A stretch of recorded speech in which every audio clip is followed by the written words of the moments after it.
finally going to get to the beginning of calculation. So I would say just consider for a couple of minutes, just consider this position. Just see what you think. Just I'm going to leave this as a free form exercise to kind of guide later conversation.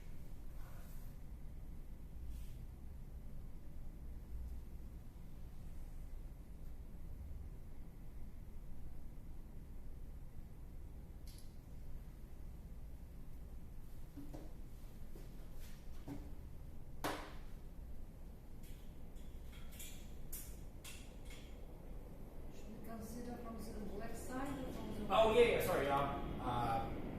Black to move. Yes, sorry, I should make that. It's the black to move.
Can we answer?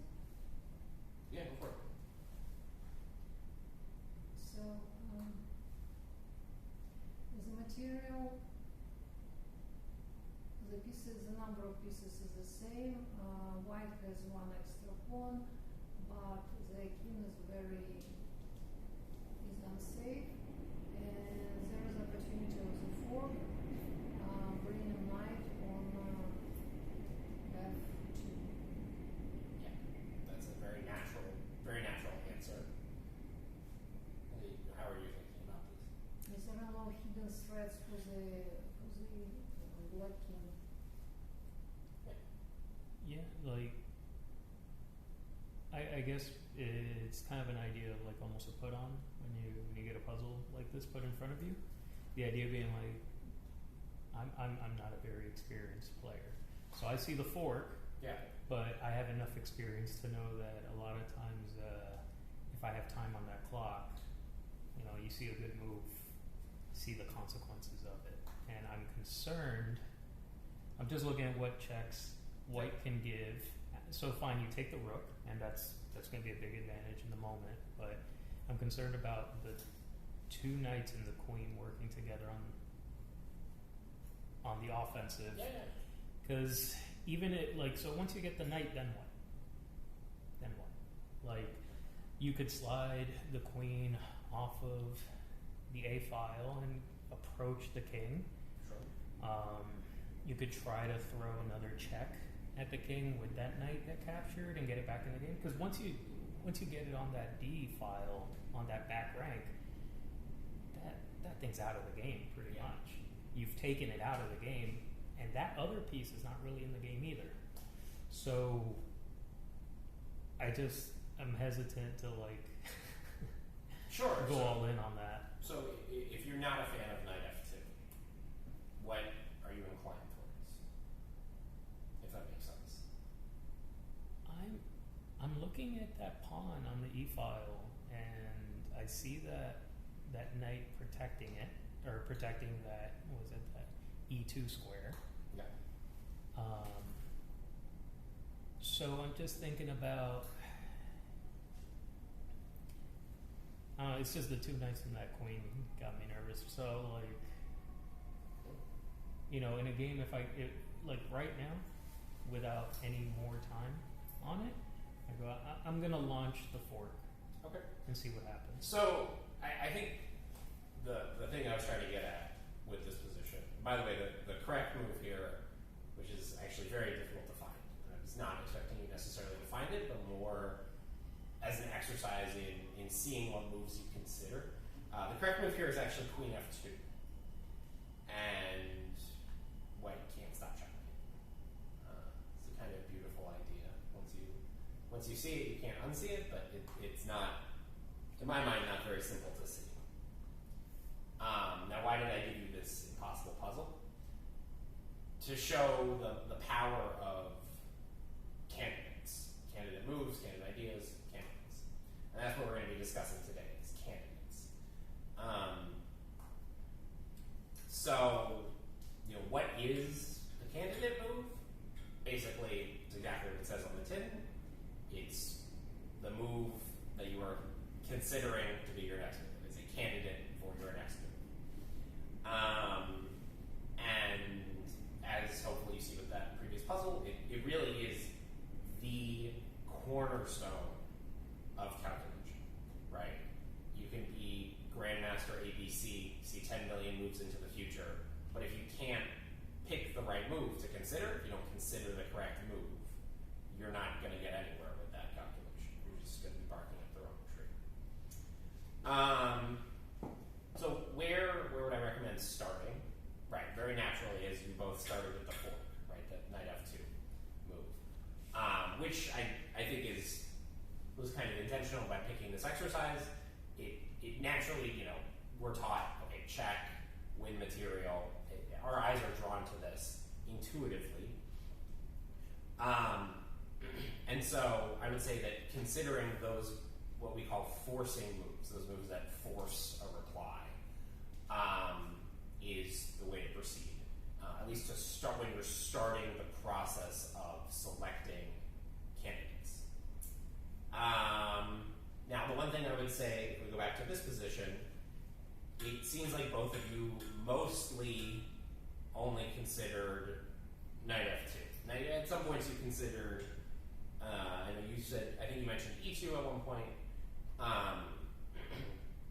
But what I like to really encourage people to do is to look at all of the possible checks, captures, and threats. So if we had kind of done this sort of analysis, right, we're considering moves like rook f1. But we can quickly discard these moves, right? You're not going to be like sitting there thinking for 30, 50 seconds, whatever, rook f1, queen a4, you're not going to be thinking about that for very long. But that process would inevitably lead to being on your list a move like queen f2. Right? The threat, I think, is somewhat straightforward there, right? You're threatening, what are you threatening? With Checkmate. Yeah, exactly. And so, as you go through that list, most of these moves can be discarded in 2 seconds. But I hope if you get to queen f2 without having having heard the answer, you would say, oh, well, maybe I should spend a little bit more time here. It's not so clear that white is going to kick my butt. And then as you kind of progress in it, maybe you're starting to get a little bit more convinced, oh, this is actually really, really quite dangerous. Right? Does that kind of make sense? How you could, by exposing yourself and considering these additional possibilities, you can find a lot of these tactics that you might not otherwise have found. May I ask you? So this is some sort of quiet move because it's preparing the checkmate, or what is the name? I would call it a threat. So I'd say you're threatening checkmate. You could call it a quiet move. I would say a quiet move is something more like creating the net for the checkmating. Yeah, I usually think of a quiet move as something more like, just like in this position, like if I were to play knight e5, maybe I would say that's a quiet move because I'm retreating the knight, I'm coming, I'm retreating the knight. But I would say when a threat is a little different in the sense that, if I hit that X key and I let you make 2 moves in a row, I think you could see pretty quickly queen f2, queen f1, right, it's going to be really bad. And so, what is it? I would say, if I had to define a threat. Now, threat is the most nebulous of checks and captures. Checks and captures very straightforward. Threat, if I had to define a threat, I would say if I let you make another move. A threat is a move where if I let you make 2 moves in a row, you're going to have a check or a capture on the next move. A little overly simplistic, but just a good definition for framing the conversation.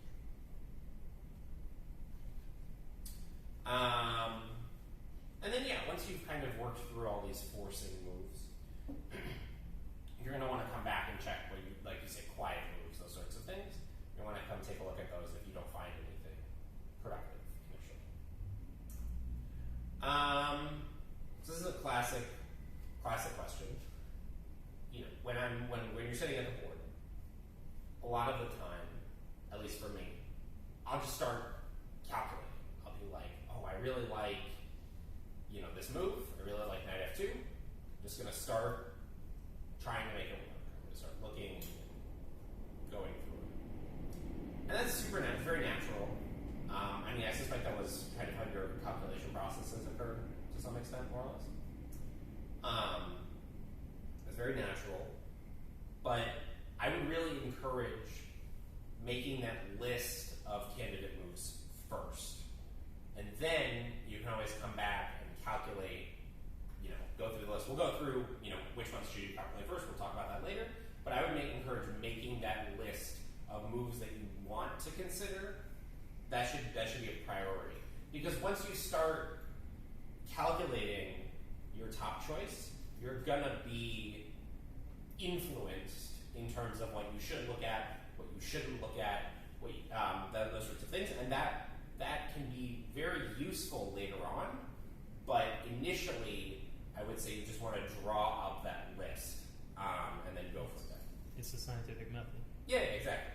Like you can't presuppose your results. Right. You don't. You're gonna do everything to reinforce that train of thought instead of doing the opposite, which is trying to You want to be doing disprove it, what you're right. You want to be doing what your opponent is doing, which is disprove your ideas. refuting. Yeah. Right? Yeah. Chess? Yeah. Exactly. And even if you unless you find a move that's made in 1, you're 100% sure it's made in 1, you're going to have to come back and check other moves. I mean, maybe made in 2, okay, whatever, you're super happy. But you're going to have to come back and check other moves, right? I love this last quote. It's like everybody uses it. It's very overused, but whatever, it's overused for a reason. If you find a good move, look for a better one. Very quintessential.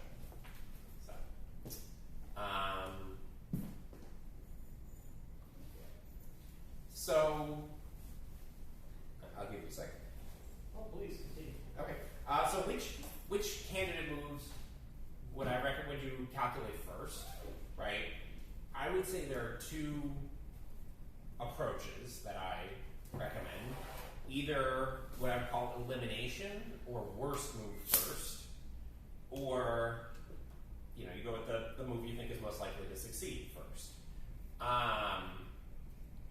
They work better or worse in different contexts, right? So this, starting with the worst move, right? This is very good, if you're defending a position, or if you're just kind of looking at a position and you're like, not necessarily I don't know what's going on, but it's just a normal chess position that you get in your game. I would recommend starting by, if you want to spend some time calculating, I would eliminate bad moves first. It can be done very quickly, right? And then sometimes you'll get that diamond in the rough, like we saw with Queen F2. So I would generally, most positions you're probably going to want to be eliminating moves. Now this all changes depending on how much time you have on the clock. It's very context dependent. You have to make your own decisions. It's a tool. The other option is to calculate your best choice. I don't understand. What does it mean good for defending? Was first good for defending, or if you don't know if there is anything there? So what do you mean? Yeah. So you want to be. I see. So when you compile your list of candidates, Yes. you're going to make kind of an intuitive assessment of each candidate. You're going to say, this one doesn't seem to make any sense. This one seems to be pretty good for me. That sort of thing. You're going to get a rough order in the list. I think this is the best candidate. I think this is the second best. I think this is the So if you have the list, like you said, first we are looking for the checks, captures, and the threats. Right.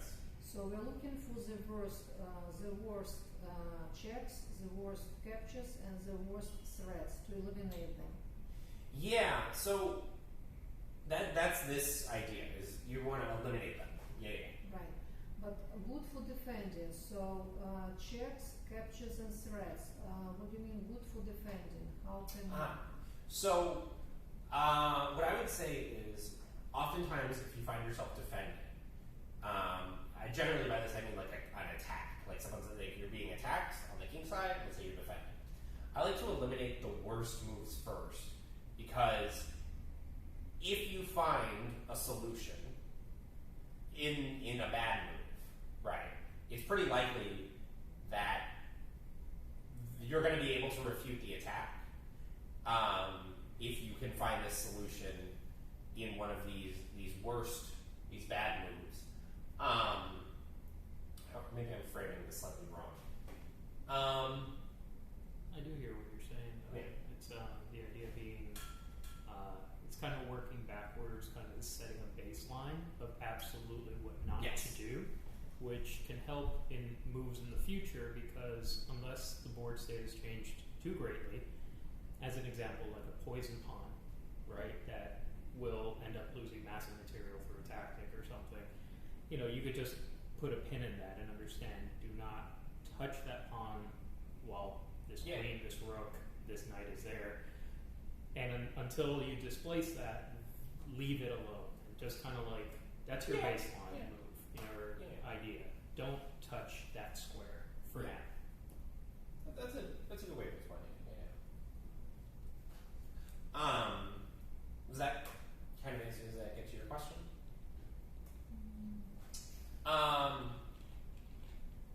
Okay. So then the other way of doing it is to pick the move that you think is most likely to succeed first.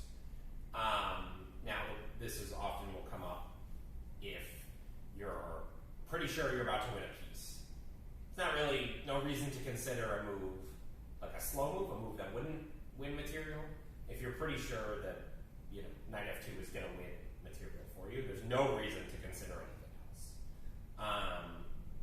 Yes, I know you consider you'll find a better move. All that stuff is good, but realistically, if you have this fork and you're winning this piece, very straightforward. That's going to be it. Same with attacking, where if you find a forced checkmating sequence, then or a sequence where you have a perpetual, or a sequence where you win back your material and you still have the attack, then there's really not much else to look at, because you have gotten the answer and you can proceed with that move. And generally what I see with attacking players, with people who like to attack, if they find either the perpetual or they find an ability, find a way to get their material back, then you can play the attacking move, right? If you wanted to go in for the attack. Now you want to make sure you're correct. You just want to, I found this perpetual and you're wrong, then you're really bad. But if you're confident that you have a perpetual, probably good enough to go for. So now I'm going to talk about this. It's a little bit of a squishy concept, but we've been talking about candidate moves, right? Which is very straightforward, right? A candidate move is just a potential move that you could make. But what about candidate ideas? So, in the same way that a move is just, candidate move is just a move that you can make, candidate idea is an idea that you want to see executed on the board, that you want to bring to fruition. Either exploiting your opponent's weaknesses or playing to your own strengths.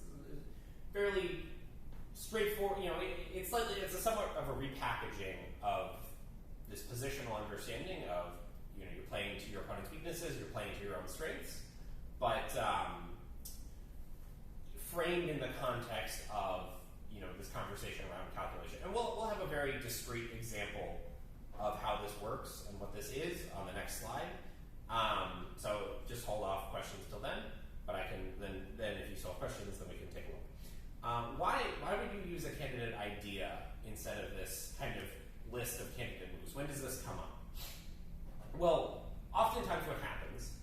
is you're calculating a variation. And you say, you're like, oh, well, I would be able to, win this knight, but in all these lines I'm looking at, it just barely gets defended in this kind of awkward way by a rook, or something like that, just as an example. The candidate idea could be something along the lines of, I want to find a way to pull that rook away from defending the knight, and therefore make the knight vulnerable in this sequence, right? So you're going to be changing slightly either the move order or the candidate move that you're starting with, but the idea that you see in that initial line of trying to win the knight is kind of preserved. So it can guide your ability to find and go through candidate moves. So that's like a very abstract approach to it. Let's consider this position for a bit, and this should kind of maybe give some more clarity. So I would say maybe also when you're thinking about this, think in terms of what ideas exist in the position.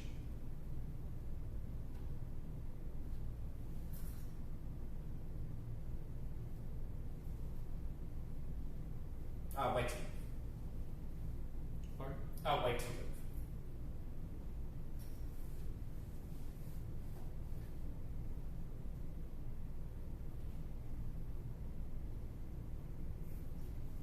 May I ask you to come back for a moment on the previous slide? Sure. Just for a moment. Yeah.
So what are the ideas for this position, for lack of a better word?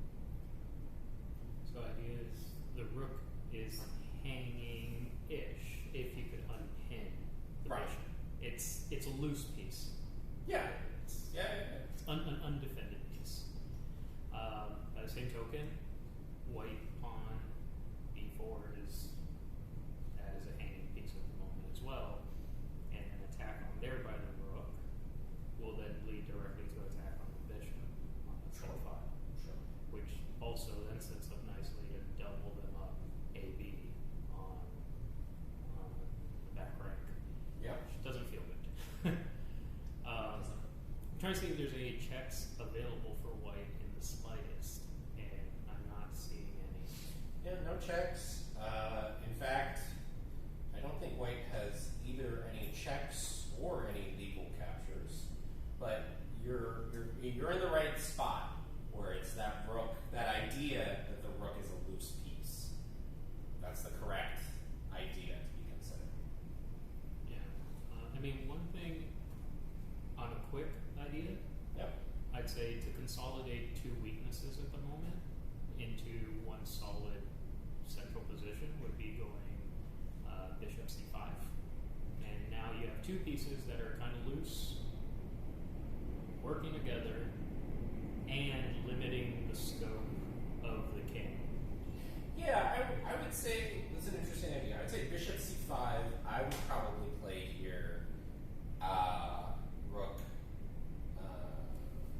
rook c to c, and just kind of make that thing more painful. And then my next idea is going to be bishop a6. I might even. Let's see. I probably wouldn't start with bishop a6.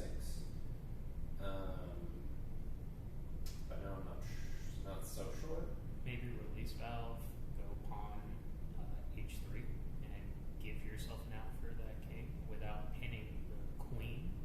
So like the idea would be, how do you get out of this pin? Well, so then I'm going to give up.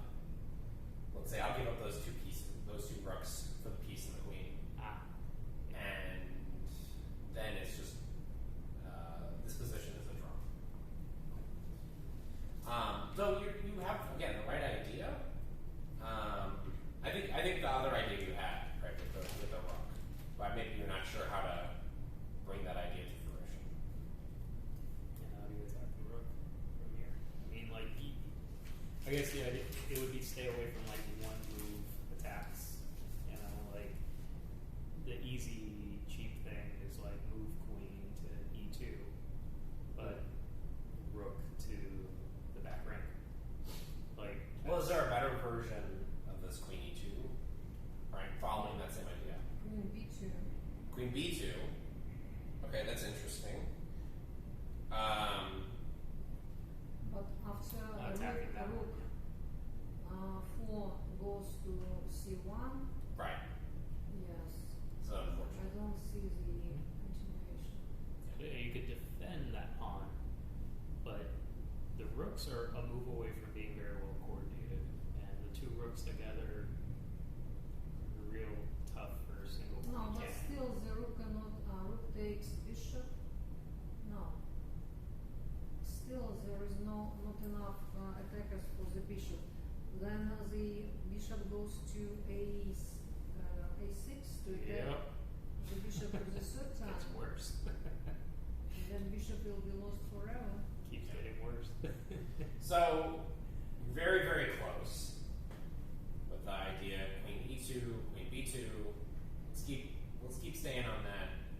You know, where we want to attack at least one rook. Well, out of this, is there a way you could attack both rooks? Yes. With a single move? So queen goes to a2. Yeah. So if rook takes rook, bishop takes rook with the check and check. takes another rook Yeah. because it will be Ooh, yeah, look at that. forward. Oh man, Yeah. Yeah, that's the answer. So this is really what I mean when I say It's distraction, right? We're gonna distract rook from. yeah.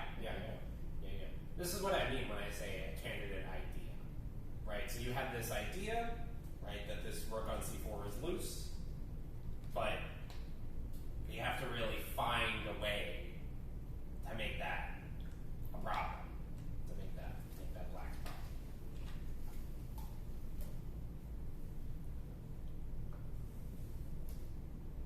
Now does this idea make sense in the context that I'm trying to use it for calculation for candidates? So how can we formulate the idea?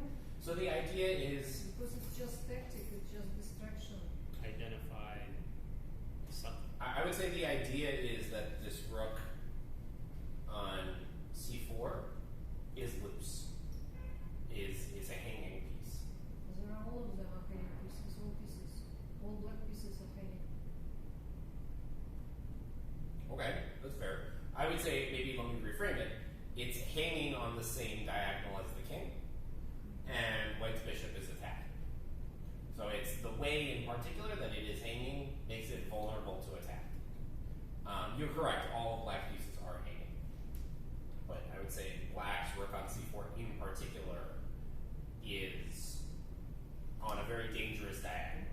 That's kind of the idea. Identifying it's a loose piece, identifying it's on the same diagonal as its own king, Yeah. identifying that the most likely move for black is either a single move, double attack, you know, to take the pawn if it's not covered, or the stronger move is getting it on that back rank. So how do you stop it from getting on that back rank?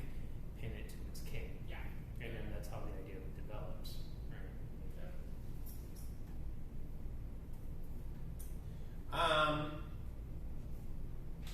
So what this is we've really been talking about candidates in the context of the base position, right? So here once we found queen a2, okay, everything else is straightforward, right? Hopefully the rest can be figured out.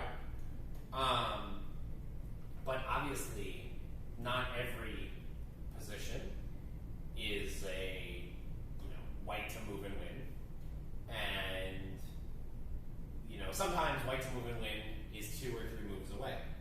So you have to be thinking about that constantly. You have to be thinking about, okay, white to move and win, but also, or not that white to move and win, you have to be considering ways, what different moves to do on subsequent moves as well.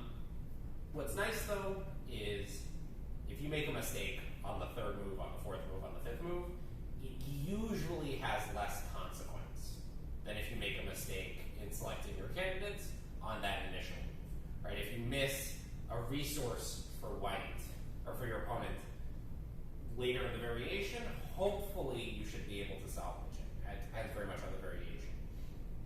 What this is called, by the way, is it's called bailing out. So if you see a way, okay, in 5 moves I'm winning your piece, but if I'm wrong, he's winning my piece. Well, what would be nice is if on move 3 you can look at that whole sequence again and be like, oh, I made a mistake here. I should really stop doing this. That's somewhat more of a calculation-specific thing than candidate move-specific. So we'll cover that probably at a later date. But your opponent is not just in awe of your brilliancy, in the same way that you should be considering candidate moves. Hopefully, they will as well. And the consequence of this is you actually have to consider their candidate moves. So if you're considering, a candidate move for yourself, right, you should see they have 3 or 4 options, then each of their 3 or 4 options gives you 3 or 4 options. Very quickly, this escalates. Now, fortunately, chess is not often these exponentially branching trees, at least the way humans play chess, at least the way we play chess. But at the same time, you shouldn't just assume, okay, I have a check, and then he has to, answer my check this one way, and then I have 3 options, but he only has 1 option each of my 3 options. No, he probably has multiple options to each of your options, so you should be open to that. Yeah. So it's a little quicker than I had thought, but I think we're still. We're going to get to the final puzzle here. And this will incorporate both candidate ideas and this notion of looking for candidates past the first move. So I have to run to the bathroom, but feel free to enjoy it. It is black to move this time. And I will be back in like 2 or 3 minutes.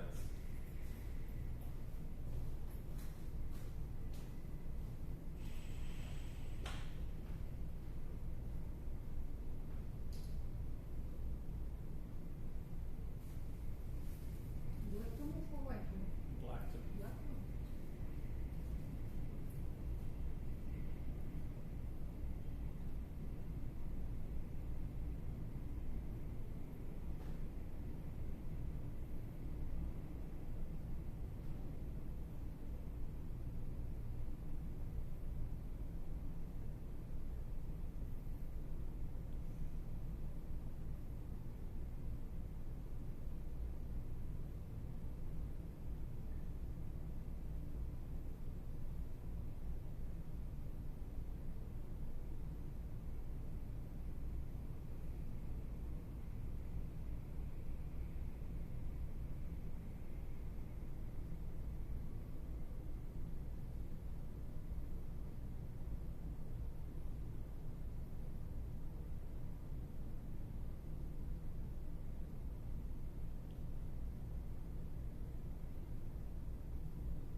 Queen C2. Okay. Queen C2. I go Queen B3.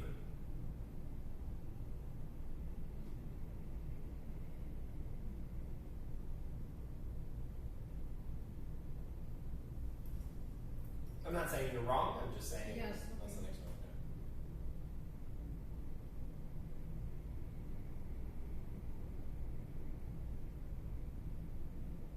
If you're gonna go down that line, Yep. then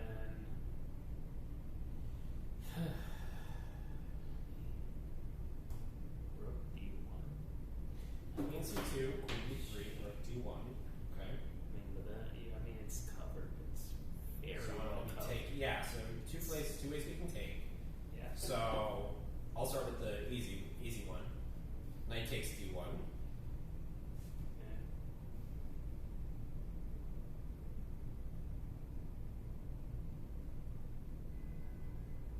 Rook takes d1. Rook was already on d1. Yeah, rook's on d1 delivering check. So No, but knight takes the rook. no, I'm saying knight takes d1. So queen b2, queen c3. Sorry, queen c2, queen b3, rook d1, Check. check. Okay. Knight takes on d1. Yeah. Okay.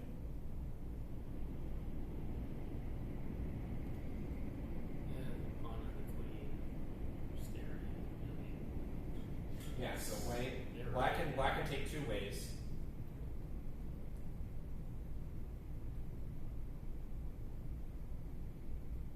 They still don't even come out with material advantage or anything because that knight in the middle of the board is covered by the pawn, so it's Well, don't give up so easily.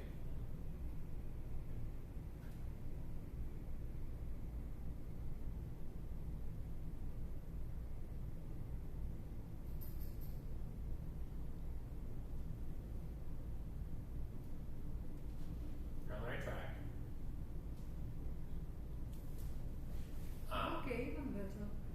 Okay, queen b3, queen takes on b3, knight takes on b3, rook takes knight on c3. So So at least we're win a piece. yeah, but I would take with the pawn. Alright. How can you take this pawn? Look. The pawn on e2. Or sorry, yeah, the pawn on e2. Taking No, on but d1. rook takes knight on c3. There is no pawn. Knight is not. I see what you're saying. So you're saying queen c2, queen b3. takes on b3. Yes. Yeah, and queen takes on c3. Knight does not take, so pawn takes queen. Okay, I see. Yeah. Yes. No, you're very close. You're on the right track with queen c2. In fact, I was hoping that you would start with rook d1, because then see the candidate idea of you need to be defending No, that. there are not enough Yeah. attackers. To attack us to defend, so we need one more.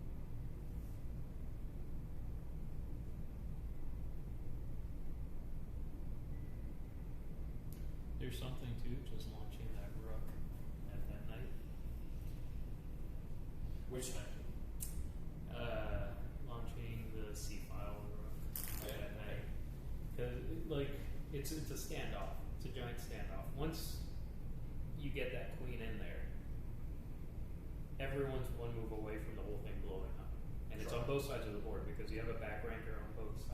being Well, ready. let's go back. Right. We're right with queen c2, queen b3. Right. So what do we see? If I'm telling you that queen c2, queen b3 is right, where do we go from there?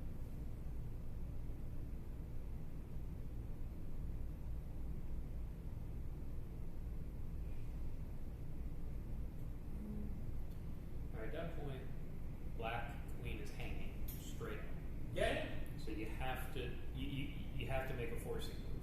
Yes. You cannot, you can't do anything with the rook up there. No. You're not taking the knight on c5. Yeah, you're not. It's just not going to happen because you drop your queen and your rook's on. Yeah. So it has to be a forcing move. So you're either just straight up taking that queen and trading queens Or bring Or- the rook on d2 on d1. and bring then another rook on d8. d2. Yeah, that's not a move we had considered either. So you're saying rook d1, you're saying rook d2. You put it on d2, now you're Because we gonna still really need to defend this poor pawn on e2. Yeah. Rook D2 is interesting, but I like a move with more force. Rook D2 does not have a lot of oomph. I'd like something with more force.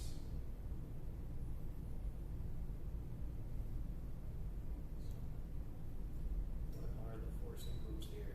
And what are the most forcing moves after Queen C2, Queen B3? Either advancing the pawn or advancing the rook.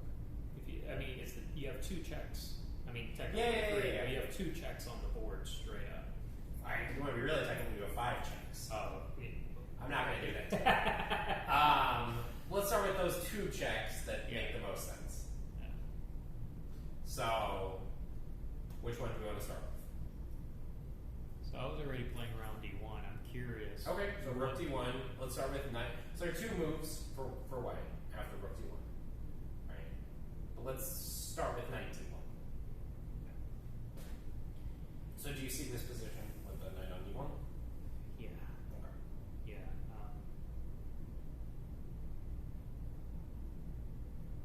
So if you take with the pawn and promote, the opponent comes away. Yeah. The opponent comes away up. So,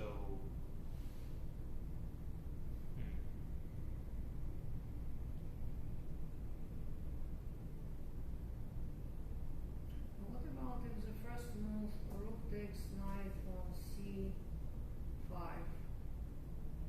Queen cannot go.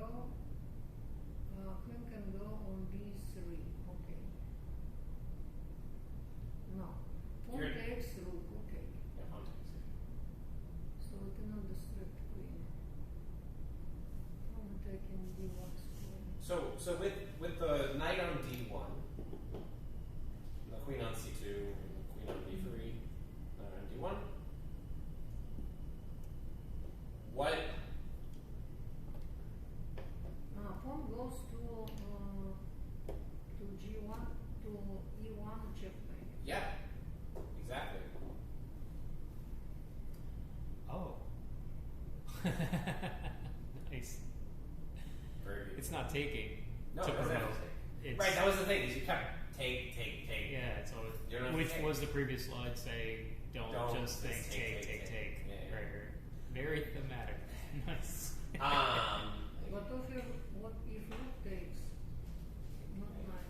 Yeah. So that's the real question. Nice. What if Rook takes D1? So we're just to set the stage. Queen C2, Queen B3, Rook D1, Rook D1. And now, okay, you look at this position. Did you see the position? Yes. So, yeah, I will tell you, you're on the right track. This is the position that you have to solve, right? You've solved everything else. This position: Queen B2, Queen B3, Rook D1, Rook D1.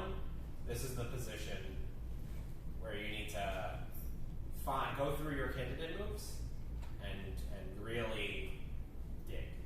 So if you want to set this position up on the board or anything like that, that might be easier than just staring at this one here. Or if you want to keep looking at this one here, that's also fine. Yeah, I'll give you guys some time to consider. Because there's the puzzle within the puzzle within the puzzle. Candidate moves, candidate moves.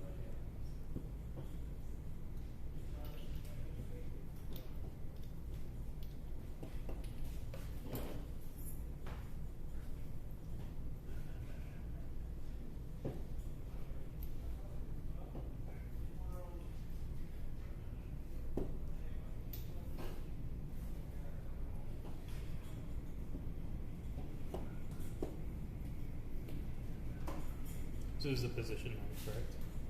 It's what if rook Yeah, takes? what if Rook takes? Got it. Here, wait.